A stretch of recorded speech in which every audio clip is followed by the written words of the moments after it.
सभी को मेरा सादर अभिवादन। मैं सचिन मेहता अपने टॉपिक नारी शक्ति समाज की रीढ़ पर अपने विचार व्यक्त करना चाहता हूँ। गौर फरमाइएगा। कोमल है कमजोर नहीं तू, शक्ति का नाम ही नारी है। जग को जीवन देने वाली, मौत भी तुझसे हारी है। समस्त नारी शक्ति को नमन करते हुए कहना चाहता हूँ, नारी शक्ति समाज की रीढ़ है। वह सृजन भी करती है और परिवर्तन भी करती है। नारी सृष्टिकर्ता की सर्वोत्तम कीर्ति है। समाज में नारी एक महत्वपूर्ण स्थान रखती है, जिसकी शुरुआत घर से ही होती है। बिना नारी के घर सूना सूना लगता है, क्योंकि मुझे भी इसका आभास होता है जब मेरी माँ घर में नहीं होती। माँ की चूड़ियों और पायलों की छनक घर को जन्नत बना देती है।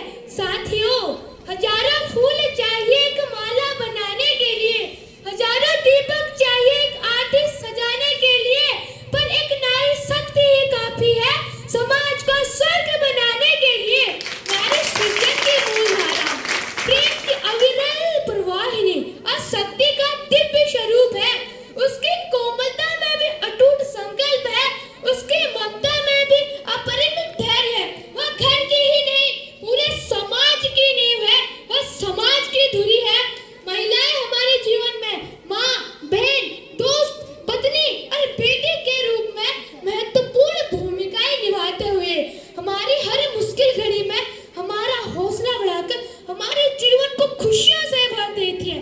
मैं उन सभी महिलाओं को सलाम करता हूँ जो अपने जीवन में कई संघर्षों का सामना करते हुए भी आगे बढ़ती है और समाज को मार्गदर्शन देती है।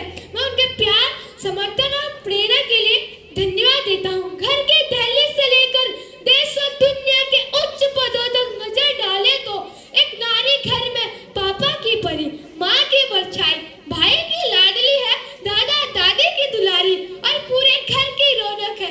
जब बड़ी होकर दो परिवारों और दो समुदायों को जोड़ती है, तब पति, सास, ससुर और बच्चों की आस है, सबकी सांस है, अपेक्षा है, हंसी है, ठिठोली है। समाज में मार्गदर्शिका है, शिक्षिका है, डॉक्टर है, नेत्री है, अभिनेत्री है, जज है, वकील है, अंतरिक्ष यात्री है, होम मेकर है, डेकोरेटर है। जिस क्षेत्र में भी है, समाज की महत्वपूर्ण भूमिकाओं में है। जैसे दोस्तों, मुश्किल राहों में भी आसान सफर लगता है, ये मेरी माँ की दुआओं का असर लगता है। कई रात सोई नहीं माँ मेरी, बस एक रात ही कहा था मैंने, माँ मुझे अंधेरे से डर लगता है। श्रोताओं, जैसे हमारे शरीर का ढांचा रीढ़ की हड्डी पर टिका है ना, वैसे ही समाज का ढांचा नारी शक्ति पर टिका हुआ है।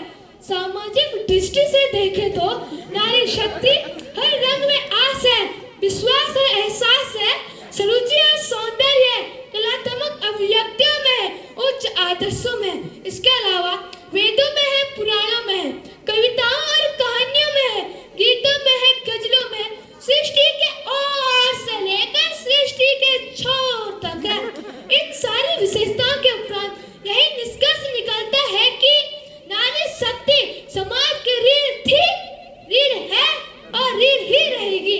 समस्त नारी शक्ति को प्रणाम करते हुए कहना चाहता हूँ, आज मेरी यह समझ में आ गया कि समस्त विशेषताओं के उपरांत कि मुझे नारी शक्ति का सम्मान करना चाहिए और आप लोग भी कीजिएगा।